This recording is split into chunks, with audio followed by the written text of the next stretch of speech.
Olá pessoal, boa noite, obrigado pela sua presença. Estamos aqui para mais uma live do ciclo de lives. A gente precisa falar sobre isso e hoje a gente vai falar sobre as perspectivas do mercado de trabalho pós-pandemia e as atuais medidas provisórias editadas pelo governo, considerando que no início da crise foram publicadas as medidas provisórias 927, 928 e 936, com o fim de regulamentar as relações de trabalho nesse período de crise. As medidas provisórias 927, 930 e 928, perderam a sua eficácia e não foram convertidas em lei pelo Congresso Nacional. Porém, alguns dispositivos, como a redução de jornada e a suspensão dos contratos de trabalho, foram convertidos em lei. Esses dispositivos estavam presentes na medida provisória 936 e agora eles foram convertidos na lei 14.020 de 2020 e a gente agora vai entender e conversar sobre de que forma essas medidas provisórias afetaram o mercado de trabalho e quais são as perspectivas do mercado de trabalho pós-coronavírus. E para isso a gente vai receber agora a nossa querida amiga Karina Show, que é pesquisadora em qualidade de vida do trabalho, para conversar com a gente.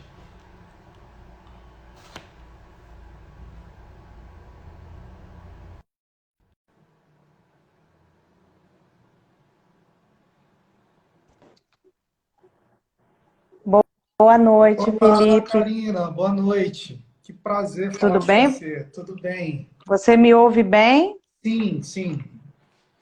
Então tá bom. Quero te agradecer aí pelo convite, dar boa noite a todos os seus espectadores, aos meus espectadores que também estiverem nos assistindo. Desejar aí um excelente bate-papo para que a gente possa esclarecer todas essas dúvidas e espero contribuir aí com essa fala na noite de hoje. Sim, com certeza. Eu estou muito feliz em conversar contigo hoje sobre isso. É um tema super atual e também urgente, tendo em vista que tem trago muita preocupação e muitas dúvidas, né, para bastante gente, principalmente para a população economicamente ativa que está inserida no mercado de trabalho e que não está entendendo muito bem o que está acontecendo e nem sabendo ao certo o que esperar do mercado de trabalho pós-Covid-19, tendo em vista que a gente sequer sabe até quando isso vai durar, quanto tempo a gente vai estar inserido nesse contexto de crise e como o mercado de trabalho ele vai se reinventar, porque a gente já tem notado que essas reinvenções já têm acontecido gradativamente à medida que elas são necessárias. E agora eu queria passar a palavra para você, para que você se apresente, fale sobre o seu trabalho e já converse com a gente sobre quais são as perspectivas para o mercado de trabalho pós-pandemia. Bom, Felipe, a gente tem algumas situações bem pontuais. Eu vou primeiro me apresentar e a gente toca nos pontos que eu considero pontos extremamente relevantes com todas essas mudanças legislativas. Meu nome é Karina Shoa, eu sou pesquisadora em qualidade de vida no trabalho, já venho desenvolvendo essa pesquisa já há alguns anos. Eu trabalho algumas temáticas bem pontuais e sou militante pela qualidade de vida no trabalho, por exemplo, em relação ao combate à assédio moral, sexual nas empresas, em relação à questão do burnout e todas as questões que têm a ver com a possibilidade do trabalhador sentir-se efetivamente mais presente dentro do processo do trabalho. O trabalho, a gente sabe que desde o seu início, ele surge, a etimologia do trabalho, ela surge como se fosse um castigo na vida das pessoas. Então, quando o trabalho ele passa a ser estruturado, historicamente a gente percebe que aqueles que trabalhavam era como se fosse o castigo mesmo, porque a nobreza ela não tinha um trabalho, ela usufruía dos bens da população e aqueles que porventura não estivessem enquadrados nessa situação, eles tinham que trabalhar para sobreviver. E na maioria das vezes viviam para pagar impostos. Então a gente percebe que o trabalho historicamente já vem com uma carga muito pesada para quem precisa trabalhar e para aquela pessoa que precisa ter as suas coisas através do trabalho. O que a gente tem percebido, Felipe, nesses últimos tempos, eu que já tive a oportunidade, nós nos conhecemos, inclusive, quando eu estive à frente da Subsecretaria do Trabalho no governo do governador Casagrande, do Espírito Santo, e você, enquanto secretário da pasta de trabalho, e eu, enquanto subsecretária do trabalho em âmbito estadual, a gente sabe quais são os grandes desafios. O ano passado, quando eu assumi essa pasta, de cara, o governo federal desmantelou, porque a gente não tem outro nome para dar para esse processo, ele desfez o Ministério do Trabalho, transformando o Ministério do Trabalho numa secretaria especial. Para muita gente, isso pode não ter feito diferença, mas para nós, enquanto gestores públicos, teve um impacto assim muito significativo. Porque quando a gente tem um ministério, a gente tem um patamar muito, digamos assim, muito privilegiado para você fazer a promoção de políticas públicas em relação à manutenção do emprego, em relação à qualificação profissional, em relação a situações específicas que, num primeiro momento, parecem não ter a ver com o trabalho, mas tem. Nós temos tido, de forma muito gritante e numa ascendente, que a gente não sabe onde vai parar, um aumento da população em situação de rua, e isso também se traduz em números com relação ao trabalho que a gente sabe que existem e que a gente não pode fazer de conta que eles não aconteceram e que não estão acontecendo. Só para vocês que estão nos assistindo terem uma ideia, o ano passado, até o ano passado, eu diria, os números oficiais do IBGE traziam para a gente uma referência de 13 milhões de pessoas desempregadas no país. Mas nós que estávamos à frente, ali na linha de frente, não é, Felipe? Nós sabíamos que esse número era no mínimo o dobro. Então, nós tínhamos aí um montante em torno de 26 a 27 milhões de pessoas desempregadas no país. O impacto da pandemia, que é o tema do nosso assunto de hoje, afinal, essa legislação que vem para a nossa discussão, ela veio por conta da questão da pandemia. O impacto da pandemia fez subir de 13 oficiais milhões, porque aí a gente tem que traduzir aquilo que o IBGE nos traz, para nada mais, nada menos, pasmem, 83 milhões de pessoas hoje estão desempregadas no país. Isso significa que são 49% da população. E aí muitos devem estar se perguntando, poxa, mas é tanta gente, ninguém fala sobre isso. Como é que você conseguiria dormir no travesseiro tranquilo, mesmo que não gestor público, sabendo que você tem que proporcionar oportunidades de trabalho para quase 90 milhões de pessoas? E mais, muitas empresas ainda estão passando pelo processo do impacto da pandemia. Então, veja, o que a gente percebe claramente é que se não houver um trabalho conjunto do poder público, com estrutura e com toda uma série de conjecturas em relação às políticas públicas do trabalho, e mais, um fortalecimento de um órgão que possa promover a defesa do trabalhador, Felipe, eu tenho certeza que nós ainda estamos no começo desse grande tsunami que vai ser o impacto no mercado de trabalho. E aí a gente vai falando algumas coisas durante a live, mas assim, só para vocês saberem, esse é o meu trabalho, eu sou palestrante, sou pesquisadora, e já faço isso há alguns anos, e é o que me traz muito prazer saber como promover um mercado de trabalho com mais qualidade, um ambiente de trabalho, e ajudar as pessoas a fazerem isso, que é a nossa principal missão, não é, Felipe? Exatamente.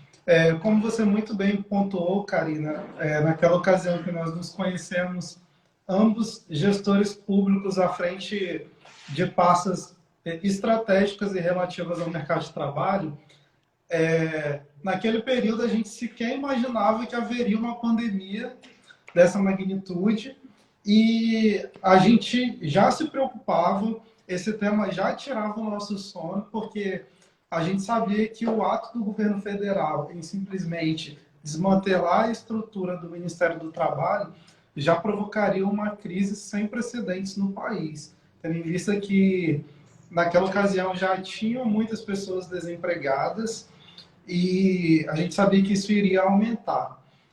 Daí o governo federal começou a trazer alguns dados dizendo que o desemprego estava diminuindo. E o Covid-19 veio, trouxe as consequências que nós temos vivenciados e, principalmente, escancarou as desigualdades que estavam até então invisibilizadas, porque a partir daí a gente pode compreender que informalidade não é emprego. né? Porque haviam muitas pessoas trabalhando na informalidade que elas eram invisíveis para os cadastros governamentais. Foi assustador quando o governo começou a lançar aí os auxílios emergenciais e o governo sequer tinha dados suficientes capazes de informar quantos eram as pessoas que necessitavam desse auxílio. Isso é muito preocupante e, ao mesmo tempo, muito curioso, porque o que eu fico me perguntando todos os dias, aonde isso vai parar? Né? Porque a gente tem várias nuances e várias questões que permeiam essas relações de trabalho. Temos também a questão da informalidade, até que ponto o governo vai se posicionar em relação a isso, se ele vai regulamentar algumas atividades ou se ele vai simplesmente deixar a coisa como anda. Como você enxerga isso no sentido de qualidade de vida do trabalhador, olhando a partir da ótica daquele pai de família que precisa ali sustentar sua casa, seus filhos, trazer uma renda para dentro de casa e ele não tem sequer uma perspectiva de como ele vai conseguir isso? Olha, Felipe, eu costumo dizer que é muito fácil quando a pessoa pesquisa e fica só na teoria. E eu vou para a prática. Então, como é que eu consigo ir para a prática enquanto pesquisadora? Fazendo palestras, ministrando cursos, ministrando as minhas aulas, eu sou professora também universitária, e é nesse momento que você observa o quanto é importante você ter uma qualidade de vida significativa no trabalho. A gente tem uma série de doenças, uma série de patologias, inclusive, ao final eu vou fazer um reforço a um convite que eu faço a todos que estão nos assistindo. Amanhã eu tenho uma live falando sobre uma das doenças que hoje é uma das maiores causadoras de afastamento do trabalho, que é o burnout, mas eu falo isso no final da live para poder convidar todos os seus espectadores. E quando a gente percebe essa questão da qualidade de vida, Felipe, uma das coisas que é fácil a gente observar, você pontuou muito bem, como é que o governo não tem controle sobre o número de pessoas que não estavam acessando o mercado de trabalho. Eu sempre, quando falava que 13 milhões era um número muito pequeno, e diversas vezes eu falei isso, inclusive em Brasília, quando eu estive representando o governo do Estado do Espírito Santo para poder fazer alguns debates a respeito de fundos que iriam fazer a manutenção da qualificação profissional através dos CINES, que são os nossos sistemas integrados, que fazem com que as pessoas tenham acesso às oportunidades de emprego e à qualificação profissional. Teve gente que falou assim, não, você está falando que 13 milhões é pouco, mas 13 milhões é muita gente. Eu falei, gente, nós estamos no Brasil, um país continental, com diferenças assim muito gritantes do ponto de vista econômico e social. E quando você pensa em 230 milhões de pessoas, que é isso que nos dizem, que é o número de pessoas que nós temos enquanto população no Brasil, veja, 13 milhões não é nada. Não é possível, porque você vê a cada dia a população em situação de rua aumentando. Então você vê que aquelas pessoas ali, elas já não têm uma ocupação. Você, quando observa uma oferta de trabalho, você vê filas, e isso vira matéria de jornal, girando no quarteirão. Então, como é que você consegue promover qualidade de vida no trabalho sem uma política pública ajustada com a realidade que você possui? Como é que você vai promover a oportunidade para 13 milhões de pessoas, quando na verdade você tem 85, 83, 89, e tem gente que está falando que é mais do que isso. Vamos pensar que são 49% da população brasileira. Então, metade da população brasileira hoje não está trabalhando. E você foi muito feliz também quando você falou da informalidade. Eu me recordo que nós tivemos um gestor público que ocupou o cargo de presidência, não vou citar o nome, mas vocês com certeza vão lembrar dessa frase, em que a pessoa que ocupou esse cargo disse que o Brasil iria ser um país de empreendedores. Só esqueceu de dizer o resto da frase, que esse empreendedorismo todo viria justamente pelo fato de que as pessoas não teriam emprego. Então, a cada dia são mais empresas que fecham. Nos grandes centros a gente vê isso com muita frequência. Cidades como Rio e São Paulo, que você não vê mais as pessoas entregando, devolvendo salas. As pessoas estão devolvendo os prédios. O poder público vai trabalhar no sistema de 40-60. O que significa isso? Significa que 40% das pessoas vão trabalhar presencial e 60% em casa. Então, o número de doenças no âmbito do trabalho, com certeza, já tem aumentado. Isso é uma coisa que eu tenho falado muito nas minhas lives às sextas-feiras, que eu falo sobre mercado de trabalho também. Você tem percebido que muita gente tem aumentado também o número de suicídios. Isso é uma coisa que fica subnotificada, as pessoas não falam sobre isso. Suicídio no trabalho é uma realidade, gente. É uma coisa que a gente precisa combater. Setembro agora é o Setembro Amarelo e muito se fala sobre a questão do suicídio. Precisamos falar de suicídio no trabalho. Quer dizer, como trabalhar, como pensar nisso de forma preventiva? É muito mais barato, e aí vamos falar em números. É muito mais barato você, para o empresário, fazer um programa de prevenção, fazer um programa de qualidade de vida no trabalho, transformar o ambiente de trabalho num lugar onde você queira voltar, do que transformar num lugar em que você tenha pavor de estar. Eu não sei se você já ouviu falar nisso, mas com certeza sim, porque você é advogado trabalhista, você já deve ter ouvido falar da síndrome do Fantástico. Tem gente que escuta a música do Fantástico no domingo e entra em depressão. Como é que você vai fazer isso? Aí você fala assim, o que o governo está fazendo? Não, não é só o governo. As empresas privadas também precisam fazer a sua parte, porque nós temos um número muito grande de pessoas empregadas. No Espírito Santo, por exemplo, nós tivemos a notícia que uma planta da Technip vai fechar, vai migrar para o Rio de Janeiro. E o que serão feitos com essas pessoas que trabalhavam lá? O que vai ser feito com essas pessoas? Como é que você vai trabalhar a questão da ocupação em momento de pandemia? Então, veja, você foi muito feliz quando você falou da questão da informalidade, porque a informalidade tornou-se para os gestores públicos algo invisível. E nós temos hoje uma realidade no Brasil que é uma realidade muito diferenciada, onde pessoas estão tornando-se empreendedores sem necessariamente terem estrutura para isso, de forma muito amadora, eu diria. Aí você tem órgãos como o Sebrae que pensam em profissionalizar essas pessoas, mas nem todo mundo tem acesso. Você tem que pensar que, por exemplo, o Brasil ainda tem cidades que não tem sequer energia elétrica e água. Como é que você vai profissionalizar uma pessoa que precisa pagar suas contas? Ele vai fazer do jeito que dá. Sem a higiene necessária, sem a precaução necessária, sem a segurança necessária. Então, veja, quando a gente para pensar em todos esses fatores, a gente chega à conclusão de que uma live é até pequeno para a gente falar isso.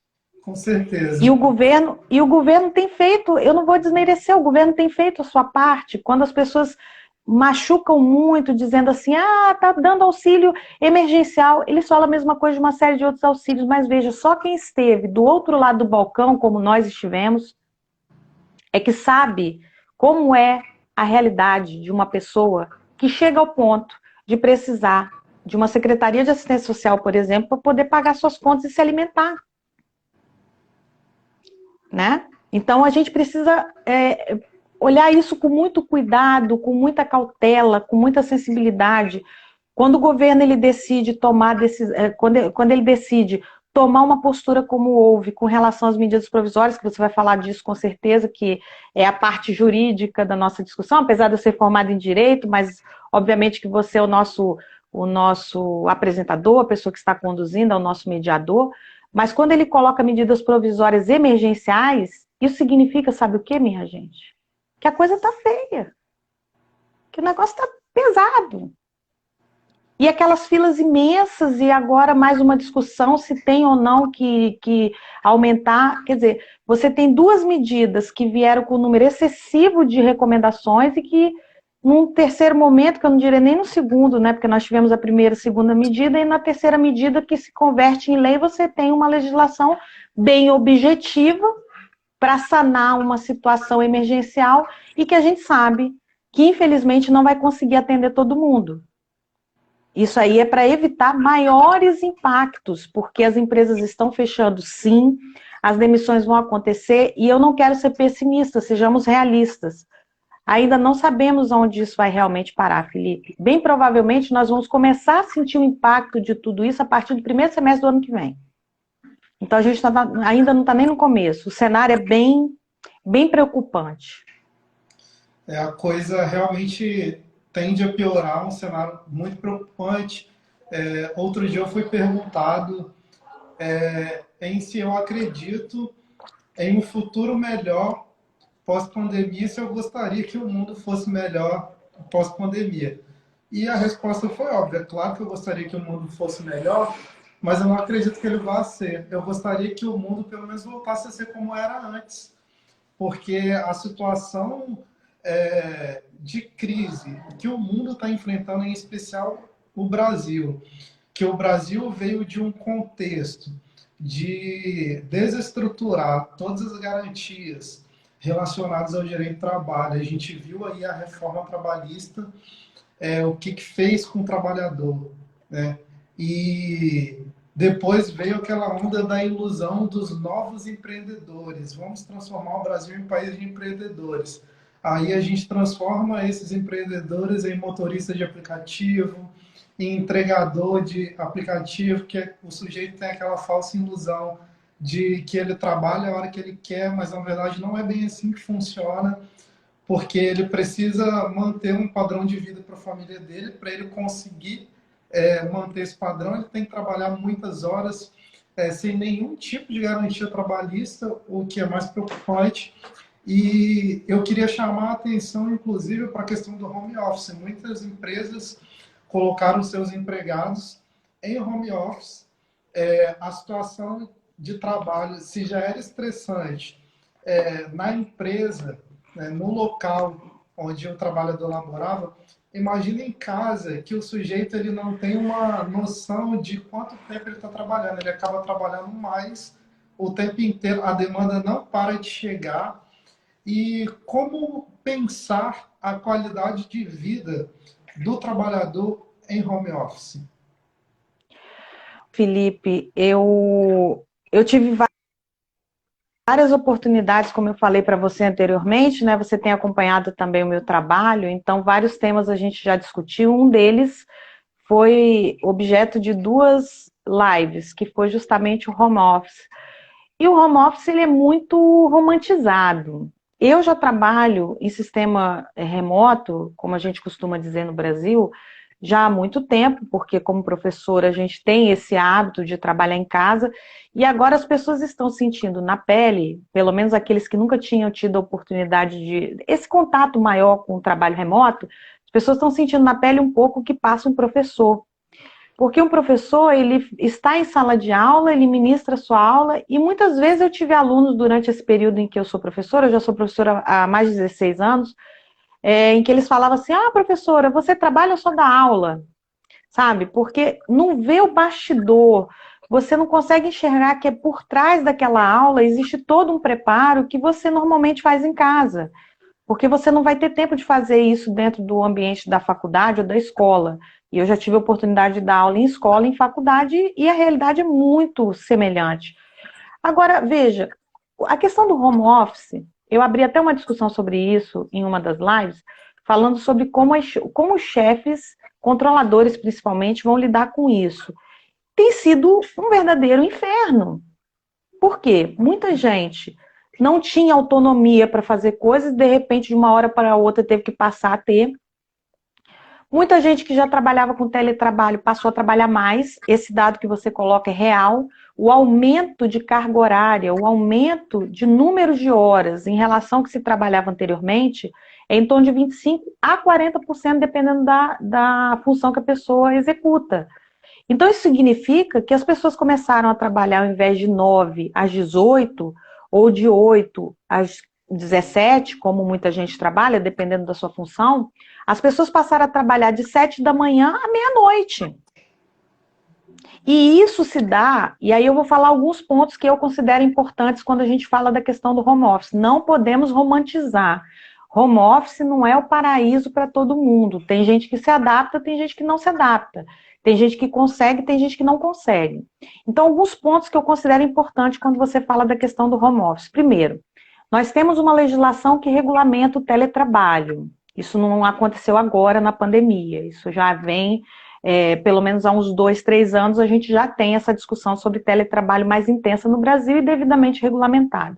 Entretanto, quando essa lei foi feita, ela não foi feita num cenário de pandemia. Isso significa que quando você fala de home office, ou seja, de teletrabalho, trabalho remoto, você está falando da oportunidade que a pessoa tem de escolher onde ela vai trabalhar. No processo que nós estamos vivendo de quarentena, com distanciamento social e num primeiro momento que foi o que aconteceu, o isolamento social, nós não tivemos a oportunidade de escolher, não, eu quero continuar trabalhando no escritório, não, eu quero ir para casa. Não foi isso que aconteceu. A partir de hoje, ninguém trabalha mais no escritório. Portas fechando, ruas sendo esvaziadas, o transporte coletivo ficando cada vez menor, então as pessoas com dificuldade até de transitar nas ruas por conta da pandemia. E isso está trazendo para a gente uma série de questões e de desafios que nós precisamos pensar sobre. Não podemos romantizar, esse é um ponto. Precisamos de um planejamento estratégico das empresas, e aí tem uma pessoa que está aqui nos assistindo, que é da área de gestão de risco, que é a Márcia, e eu já tive a oportunidade de entrevistá-la nas minhas lives. Sugiro que você traga para entrevistá-la na sua, que ela fala de gestão de risco, ela é do compliance. Será um grande prazer, já faço o convite, Márcia. Opa, vou te indicar, Márcia. E nós estávamos conversando sobre isso, o quanto as pessoas não estão preocupadas com o risco que é trabalhar em casa numa situação dessa, e muitas empresas, como eu falei anteriormente, as empresas públicas já estão dando as orientações para os servidores, que eles não vão voltar, eles não vão ter a escolha de continuar ou não. Para muita gente vai ser ótimo. Qualidade de vida, ficar perto dos filhos, mas como você falou, para muita gente vai ser um suplício, porque eu ouvi relatos de pessoas que estão trabalhando em teletrabalho dentro do banheiro, porque é o único lugar que a pessoa tem silêncio, porque tem cachorro, papagaio, periquito, 3 filhos, gente correndo, aquela confusão. Os casamentos estão acabando, nós estamos tendo aí um aumento de em torno de 30% a 40% de divórcios. Você sabe o que significa isso? Significa que os 40% que você está trabalhando a mais, muitas vezes, são os 40% de atrito que você está levando para dentro da sua casa. Casa e trabalho se transformou, é tudo a mesma coisa agora, tudo junto e misturado. E, infelizmente, para muitas pessoas, essa vai ser a realidade. Tá? Inclusive, teve uma pessoa que pontuou aqui a questão da precarização do trabalho. Para muitos, o home office é um trabalho precarizado. Você não tem uma mesa, uma cadeira, não é toda empresa que está fazendo isso, e a obrigação da empresa existe. Não é toda empresa que está se preocupando com a questão da conexão da internet, para poder garantir que o trabalho da pessoa vai ter uma segurança. Então, assim, qual vai ser o cenário? Eu não estou falando que não é bom trabalhar em home office, eu, como disse, já trabalho há muitos anos e me adaptei.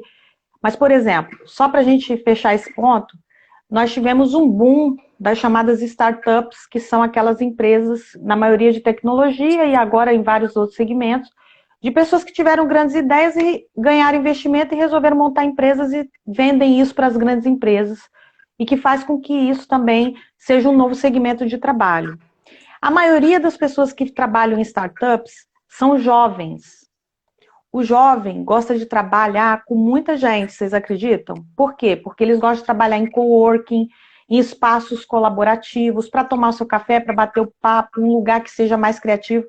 Ele agora está trabalhando em casa. Sabe o que está acontecendo? O boom das startups se converteu agora num declínio. Muitas startups não vão continuar funcionando porque, infelizmente, as pessoas que estavam à frente disso não estão sabendo trabalhar sozinhas. Então, assim, a Marta até coloca, Marta, querida, um beijo, a Marta até coloca que tem muita gente que não está conseguindo se adaptar e não vai se adaptar. Nós não fomos, você é mais jovem do que eu sou de uma outra geração, mas assim, a minha geração, por exemplo, ela não foi preparada para trabalhar em casa com computador. A gente teve que ir se adaptando. E essa adaptação que é necessária, ela precisa ser estruturada. A pandemia, em 4 meses, a gente já está no 5º mês, em 4 meses fez com que nós avançássemos na história em 20 anos. Isso são dados. Isso não é uma coisa que eu estou tirando da minha cabeça agora. Em 4 meses a gente avançou 20 anos. Isso significa que a cada mês de pandemia a gente vai avançar 5 anos em relação às coisas. Será que nós, Felipe, teremos condição e estrutura para nos adaptarmos tão depressa como o tempo está nos apresentando esses grandes desafios no mercado de trabalho? Tenho as minhas dúvidas, por isso pesquiso. São questões, questões e mais questões, né? Ontem nós conversamos com o Hélio Júnior, que é psicólogo, e a gente estava falando justamente sobre essa questão de saúde mental. O home office, ele traz muito, né? Revela muito a urgência de se pensar a saúde mental do trabalhador. Porque, como você muito bem colocou, algumas pessoas vão se adaptar e algumas pessoas vão achar isso maravilhoso, porque ela vai ter mais tempo, ela vai ter menos tempo no transporte público para quem trabalha nos grandes centros urbanos. E para outras pessoas isso se transformou no inferno, porque a pessoa ela é mãe, ela é esposa, ela é dona de casa, ela é a cozinheira, ela é a pessoa que cuida da limpeza do lar e ela é tudo isso 24 horas e para completar ela tem que produzir. E uma discussão que tem se acirrado muito na área do direito é como que a Justiça do Trabalho e como que também os empregadores vão lidar com as doenças advindas das relações de trabalho das pessoas que estão trabalhando remotamente. Porque se torna muito complicado a comprovação de que forma a pessoa adquiriu aquela doença, principalmente as doenças ligadas ao psicológico, né, que, segundo dados, será a maior causa de incapacidade no trabalho na próxima década. Já é. Com esse avanço aí, 5 anos a cada mês, realmente a saúde mental do trabalhador ela fica extremamente sensibilizada e foi muito legal você tocar no ponto dos professores, que os professores já vivem isso há alguns anos e agora muita gente está podendo viver isso em vários segmentos. As pessoas estão tendo que lidar com muita coisa, com suas próprias questões, com seus próprios filhos, que tem sido muito complicado para muitos pais, né? Até é engraçado a gente dizer isso, que para muitos pais tem sido complicado lidar com os próprios filhos 24 horas, mas os professores já tinham toda essa demanda e todo esse trabalho aí há bastante tempo. E seguindo o nosso bate-papo aqui, agora eu quero chamar a atenção para as medidas provisórias, que realmente, quando o governo edita a medida provisória de urgência, é porque o Estado é de calamidade, né? Mas como essas medidas provisórias elas foram pensadas, e se elas foram pensadas, é uma pergunta que eu me faço desde que iniciou a pandemia. Por que razão eu digo isso? Primeiro, para mim, já foi muito alarmante e preocupante o fato do governo não ter os dados das pessoas que acessam o mercado de trabalho. Então, o governo ele não sabia sequer quanto que ele gastaria para pagar o auxílio emergencial. Isso é absurdo. É absurdo num país de dimensões continentais como o Brasil a gente ter esse acesso à informação tão precário. E agora o governo ele começou a editar medidas provisórias, foi editando uma atrás da outra, e aqui eu chamo a atenção para a medida provisória 927, 928 e 936, que ficou uma complementando a outra. Talvez poderia ter sido uma medida provisória só se ela tivesse sido bem planejada e bem pensada.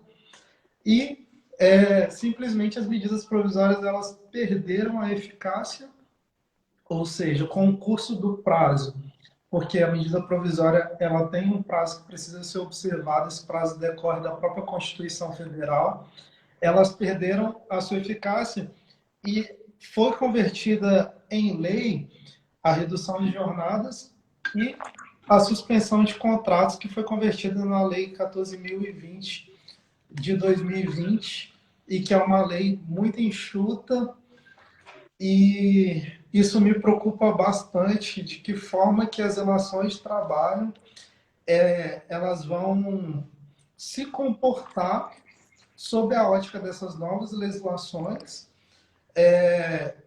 se conversando já com a mudança que teve na consolidação das leis trabalhistas, que é recente, que o mundo do trabalho ainda não está 100% adaptado, e a pergunta que todo mundo que chega no escritório, todo mundo que trabalha na rua que faz é: e agora? Né? O que vai acontecer? O governo vai editar uma medida provisória nova, vai fazer leis novas, vai emendar a Constituição, vai revogar a CLT, vai fazer outra. O que vai acontecer? Porque o sentimento de insegurança do trabalhador é muito grande sobre esse aspecto. Né? Eu queria que você comentasse um pouco a respeito disso. Olha, Felipe, eu estou na carreira jurídica porque, apesar de não atuar como advogada, mas eu atuo como professora de direito, né? Então isso também faz parte da carreira jurídica, apesar de muita gente acreditar que só que a pessoa faz direito para ser advogado, delegado, juiz, promotor. Não, a gente tem uma série de outras carreiras e uma delas é a carreira acadêmica para que você possa fomentar algumas discussões. Eu estou na carreira jurídica há pouco tempo. Eu entrei em 1994, façam as contas. São 26 anos. E por mais que vocês possam não acreditar que eu já tenho esse tempo todo de carreira jurídica, foi quando eu entrei na faculdade. No primeiro ano de faculdade eu já comecei a trabalhar na Procuradoria-Geral do Estado de São Paulo. Foi onde eu fiz faculdade em Santos, eu sou de Santos.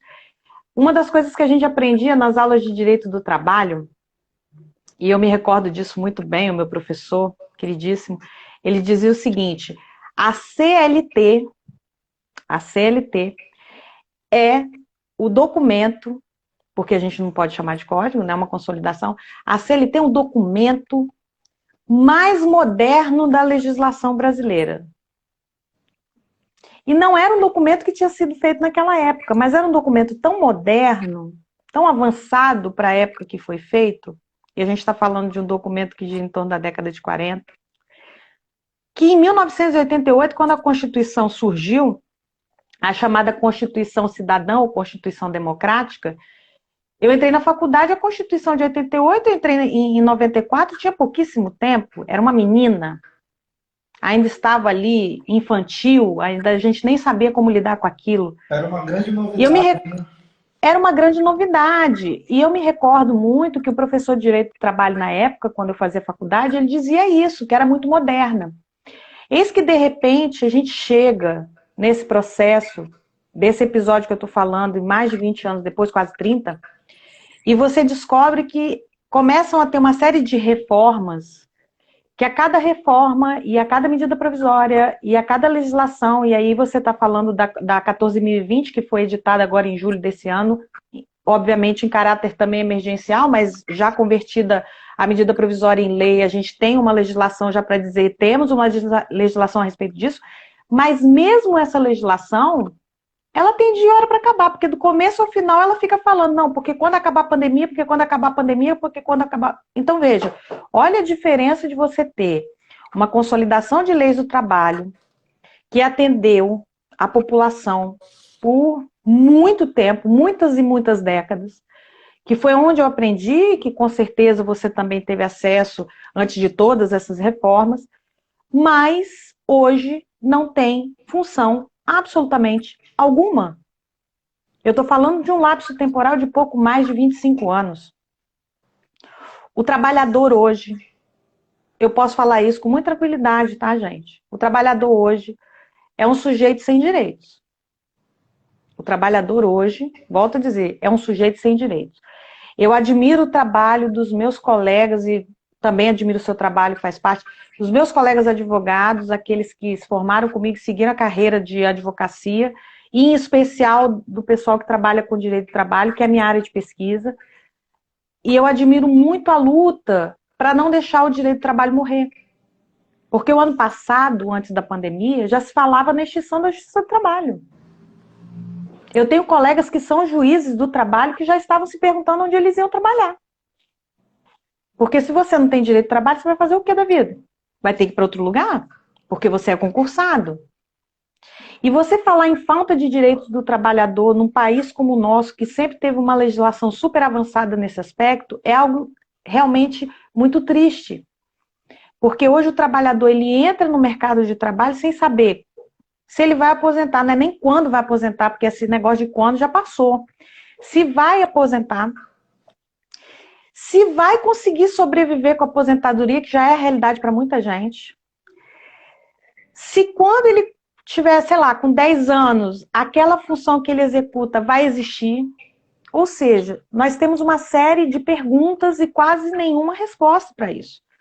Então, dentro dessa estruturação de legislação, lógico, a legislação ela precisa se adaptar à realidade, à modernidade, as coisas avançam. A gente tem uma série de funções que vão deixar de existir nos próximos 3 ou 4 anos. Até 2 ou 3 anos atrás falava em 10 anos, agora já são 2 ou 3 anos. 2 ou 3 anos. E a legislação precisa se adaptar. Mas quando você observa medidas provisórias com mais de 190 laudas e que se convertem em legislações com 12, aí você já começa a ficar preocupado. Aí você já começa a falar assim, ué, o que eles fizeram que a medida provisória era isso e se transformou em algo com menos de 10%? Um resumão, né, das MPs, né? Quer dizer, eu quando fiz a leitura da legislação, e é uma legislação que vale a pena ser lida, porque muita gente vai ser altamente impactada por ela, ela traz algumas coisas muito pontuais. Eu vou falar 3 e você complementa. Primeiro, a questão da sobrevivência das empresas. As empresas são sobrecarregadas de impostos, têm uma dificuldade gigante de conseguir avançar nos processos, porque nós temos um impacto tributário muito grande. O Brasil é o país que tem o maior impacto tributário do mundo. Somos os maiores pagadores de impostos do mundo. Segundo impacto, a sobrevivência do trabalhador. Porque ao invés de você demitir de cara, você entra num programa para você salvar aquele emprego e recebe um certo incentivo. Terceiro, a qualificação do trabalhador. Coisa que as empresas não se preocupam. A lei tem até o artigo 17 que fala sobre a questão da qualificação, mas ele é muito claro. O curso precisa ser com mais de 1 mês e com menos de 3. E só. Isso é para quê? Para atender a época da pandemia? Aí quando você tiver uma situação diferenciada, você vai ter que fazer uma nova legislação. E cada vez mais os trabalhadores vão perdendo seus direitos. Eu falo isso porque fui do meio sindical durante muitos anos. Eu fui vice-presidente do Sindicato dos Professores do Estado do Espírito Santo durante 4 anos. E uma das coisas que a gente mais debatia era até quando teremos direitos para poder defender o trabalhador. E fazem 6 anos que eu saí da vice-presidência do sindicato, e em 6 anos eu já vi que isso é a realidade. Quer dizer, você não tem um ministério para você recorrer a uma política pública, você não tem uma estruturação que você possa se sentir seguro para poder defender o direito do trabalhador, você não tem um planejamento para que isso possa acontecer. Com pandemias, planejamento deixou de existir para qualquer coisa, ok. Mas a gente precisa ter um plano A, um plano B, um plano C, um plano D. Precisa ter. Porque não tem como você trabalhar nessa nuvem, nessa suspensão, assim como se você fosse uma poeira cósmica. Então, Felipe, essas 3 coisas para mim na legislação, na 14.020, que foi publicada agora em julho, são fundamentais. Você prevenir as demissões em massa, que já estão acontecendo, você prevenir os fechamentos das empresas em massa, porque sem pessoas trabalhando e sem empresas você não tem economia girando, o país para. Porque não tendo essas pessoas, gente, não vai ter dinheiro para o poder público arrecadar, o poder público para também. E a terceira coisa é a qualificação do trabalhador, ou seja, ele sai do emprego e vai para onde, minha gente? Sem qualificação. Então, assim, são 3 pontos, Felipe, que eu gostaria muito de deixar bem assim ilustrado para que a gente pudesse deixar para as pessoas pensarem sobre isso. Leiam a legislação, mesmo aqueles que não são do campo do direito. Isso vai impactar vocês. É muito importante que o trabalhador tenha conhecimento do que está acontecendo, das legislações que estão regulando as suas relações de trabalho, e eu fico me perguntando a quem interessa esse desmonte das relações trabalhistas, das legislações trabalhistas e também das relações de trabalho, porque às vezes eu me pego pensando se quem cria essas MPs, essas legislações, se quem leva isso para frente, ele está fazendo isso porque ele não pesquisa, porque ele desconhece, porque ele não conhece a realidade desse país, ele não conhece a cultura desse país, ele não sabe o quão importante é o trabalho, ou se é por pura desonestidade intelectual, porque o que tem se feito com o trabalhador no Brasil é muito cruel. É muito cruel, é muito triste a gente que lida com isso. Você muito bem pontuou aí o trabalho dos advogados, juízes e promotores que estão ligados à justiça do trabalho, porque o trabalho do advogado agora ele não é simplesmente ir lá e advogar, é ele fazer de tudo para que a legislação trabalhista ela funcione e mais, que ela exista. Porque a cada dia que passa ela está sendo simplesmente banalizada, o papel do sindicato está sendo diluído, porque agora se pode fazer acordo empregado-empregador. A gente conhece a realidade, o próprio trabalhador que está nos assistindo conhece essa realidade que negociar diretamente com o empregador nem sempre é um bom negócio. Na verdade, quase nunca é um bom negócio, porque são interesses completamente opostos que estão em jogo e o trabalhador está ali numa situação de total vulnerabilidade. Essa vulnerabilidade se estende não só a ele, mas a família dele e gera esse efeito cascata, como foi muito bem pontuado. Vai chegar um momento que o poder público vai parar, porque se não há postos de trabalho, não há emprego, a economia não gira, não há receita, também não há impostos. E por que o governo não se posiciona em relação a isso? Quando eu falo de governo, eu não quero trazer aqui o fulano ou o ciclano que está na gestão hoje, porque a gente percebe que isso é uma coisa que vem acontecendo ao longo do tempo. Então, não é responsabilidade de um governante só, são de vários que não têm pensado políticas públicas para o mercado de trabalho e para o trabalhador, o que é extremamente assustador, porque a gente tem gasto energia, tempo e energia para manter as relações de trabalho minimamente saudáveis, mas tem sido um grande desafio e a saúde mental acaba sendo ali diretamente comprometida, inclusive em razão disso. As medidas provisórias e a lei agora ela fala sobre a redução da jornada de trabalho, sobre suspensão, interrupção. Muita gente confunde, né? É importante esclarecer a diferença de suspensão e interrupção de contrato de trabalho, porque a suspensão você não trabalha, você não recebe e aquele momento não conta como tempo de serviço.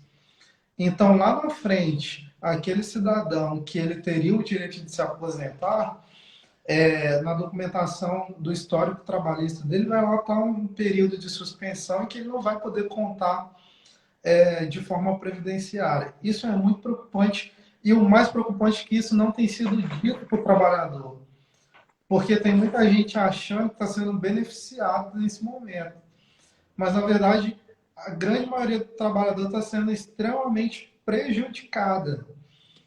Interrupção, você não está trabalhando ali, mas você tem todas as suas garantias, como é o exemplo das férias, né? Férias nada mais é que uma interrupção no contrato de trabalho, que você está em casa, teoricamente, né? E você está lá recebendo os seus vencimentos e contando como tempo de serviço. É muito importante que o trabalhador entenda isso para que ele possa buscar os seus direitos da forma mais correta e, e que ele encontre esses caminhos, né, que têm sido tão difíceis de acessar. Até o MPT, que é o Ministério Público do Trabalho, que é um órgão que sempre foi muito atuante na defesa do direito do trabalhador, tem encontrado muita dificuldade em acessar e em garantir os direitos trabalhistas do cidadão brasileiro. É assustador. Eu falo isso com um nó na garganta, porque realmente a gente não sabe. O tema da live é justamente perspectivas, mas a verdade é que a gente não tem muitas perspectivas para o mercado de trabalho pós-Covid-19. Antes de passar, de devolver a palavra para você, Karina, eu queria agradecer a todo mundo que nos acompanha aqui. Um abraço grande para o Cairo, que está aqui nos acompanhando, o Sidney, a Marta, o Vinícius, a Márcia, que eu já quero muito fazer uma live com a Márcia para a gente conversar. A gente vai ter muito assunto, a gente precisa falar sobre isso, né? O nome do projeto. Um grande abraço para todo mundo aí que está nos acompanhando. Compartilhe essa live aí com os seus amigos. Ela vai estar disponibilizada lá no nosso canal no YouTube, que o nome do canal é A Gente Precisa Falar Sobre Isso.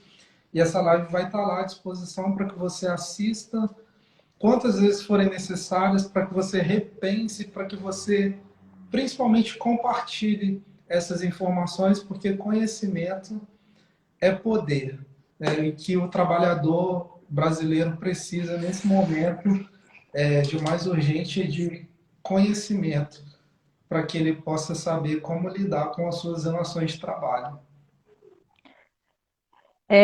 Eu quero também agradecer a todo mundo que está nos assistindo, a Márcia, que você bem citou, a Marta, minha mãe, que é a Help Show, a Halil Gazali, que é meu marido, os meus amigos, Tati, Marsuel, todo mundo que está me acompanhando aqui. E se você me permite, a gente já está caminhando para o final e essas lives passam muito depressa. É verdade. Tem algumas pontuações assim que eu gostaria de ilustrar, porque as pessoas estão falando sobre isso. Então, se você me permite, Felipe, Minha eu vontade. posso fazer isso? Sim. A minha mãe, por exemplo, ela coloca que os aposentados e pensionistas estão na mesma barca do trabalhador ativo, estão cada vez recebendo menos. E é uma coisa que a gente observa claramente. Os advogados trabalhistas têm tido muita dificuldade em reverter essa situação, porque os direitos que a gente considerava direitos adquiridos agora perderam o sentido, porque agora nada do que a gente tem é seguro. Então, é uma situação, ela até coloca perspectiva ou desespero, porque você falou das perspectivas.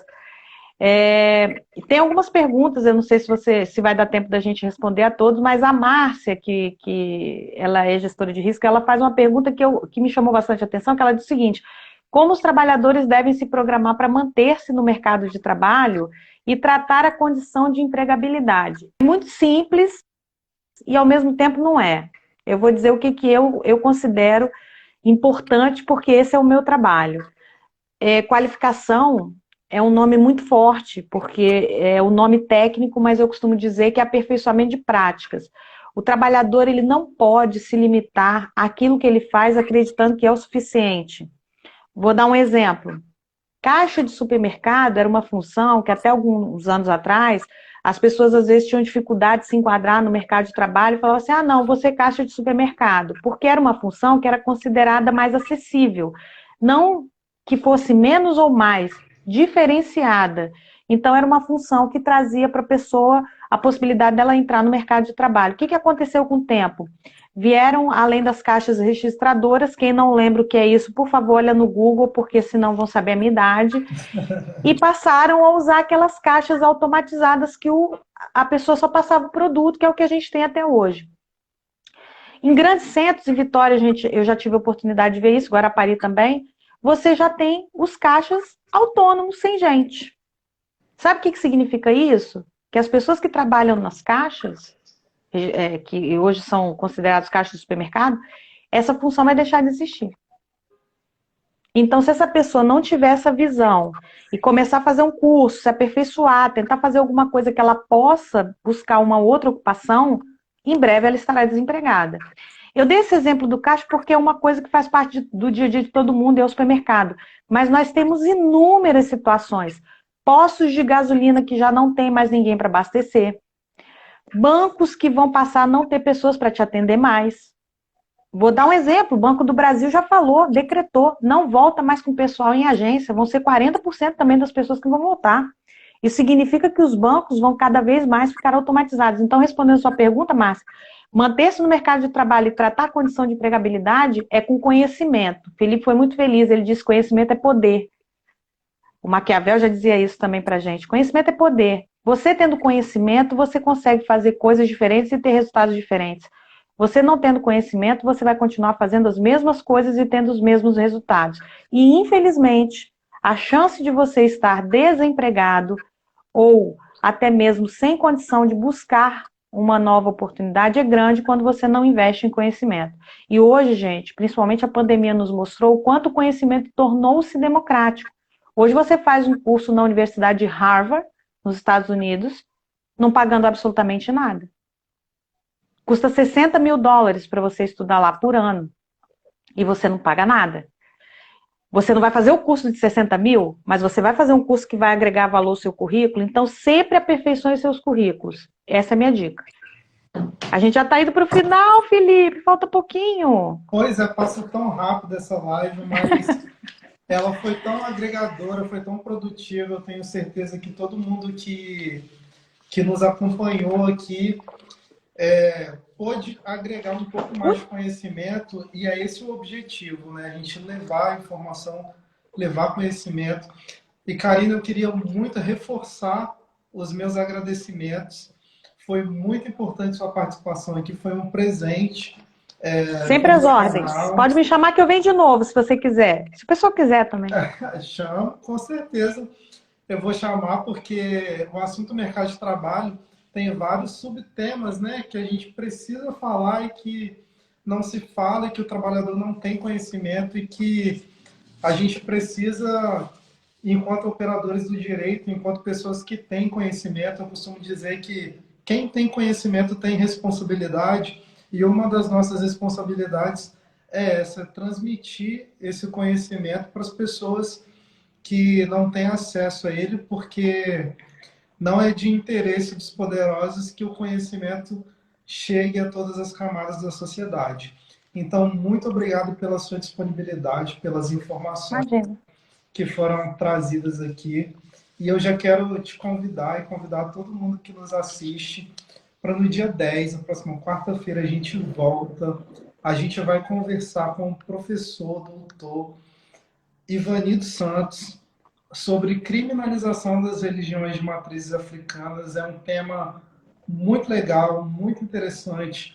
Ele tem um currículo impressionante, e a gente vai conversar muito sobre isso. E também eu vou receber o William de Luca, que é pré-candidato a vereador no estado de São Paulo. Eu até comentei com alguns amigos que outro dia o William de Luca estava lá na Fátima Bernardes, agora ele está aqui no meu canal.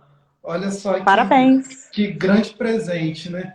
E eu estou muito feliz, a gente vai conversar com ele também. Vamos conversar com muita gente no decorrer desse mês, vamos conversar com gente da política, o Jonas Lube, o senador Fabiano Contarato também vem conversar com a gente. Ótimo. E eu quero expressar minha gratidão a todo mundo aqui que está assistindo, que está acompanhando, que está apoiando esse trabalho. Convidar vocês para se inscrever no canal no YouTube, compartilhar com os amigos. E uma boa noite, um excelente final de semana. Karina, boa noite. Muito obrigado pela sua participação. Muito obrigada. Obrigada a todo mundo que nos assistiu, pelas perguntas. Se alguém quiser me seguir, Cário Shoa. Amanhã eu vou receber a jornalista Isabela Camargo, da Rede Globo, ex-Rede Globo, e agora da Rede Bandeirantes. Ela vai falar sobre burnout. Toda sexta-feira a gente trata um tema do trabalho. Então, convido todos vocês aí a nos assistirem. O meu Instagram é Cário Shoa, mas colocar Karina Shoa lá no YouTube, vocês me acham. Amanhã está imperdível. A gente vai falar sobre as doenças que o trabalho pode causar. Então, a pergunta é, existe qualidade de vida no trabalho ou isso é uma utopia? Convido todos vocês para me assistir amanhã. Eu não vou perder. Vou estar presente. Então tá bom, te espero lá. Gente, muito obrigada, boa noite, gratidão. Felipe, sucesso, muito sucesso. Você é muito merecedor de todo o sucesso do mundo, tá bom? Muito obrigado, desejo o mesmo para você. Gratidão a todos. Obrigada. Um grande abraço e até dia 10. Tchau, tchau. Tchau, gente. Tchau, boa noite.